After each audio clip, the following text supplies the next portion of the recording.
తరాలు మారినా తరగని రుచులంటే ఇవే. ఇంట్లో ఉండేదే ముగ్గురు, ఒక్కొక్కరిది ఒక్కొక్క రుచి. ఒకరు నాన్ వెజ్ పచ్చళ్ళు ఇష్టపడితే ఇంకొకరు గుమ్మడొడియాలు, మరొకరు మజ్జిగ మిరపకాయలు. వాళ్లకు నచ్చింది వీళ్లకు నచ్చదు, వీళ్లకు నచ్చింది వాళ్లకు నచ్చదు.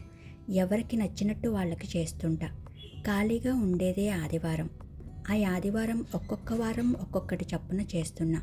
ముందు సంవత్సరం వేసిన మజ్జిగ మిరపకాయలు చాలా చక్కగా వచ్చి ఇంటిల్లపాదికి నచ్చాయి. ఈ సంవత్సరం క్వాంటిటీ పెంచి చేస్తున్నా.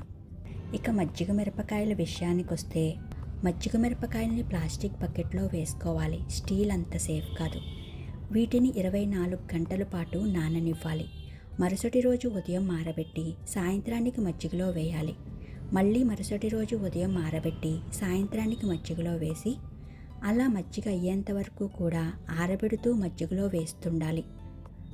నాకు పూర్తిగా 5 రోజులు పట్టింది మజ్జిగ అవ్వడానికి.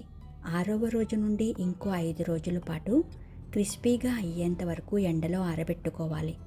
ఎండబెట్టిన వాటిని స్టోర్ చేసి పప్పు పులుసు కూరలు వండుకున్నప్పుడు వేయించుకోవడమే. ఉంటా మరి. By by.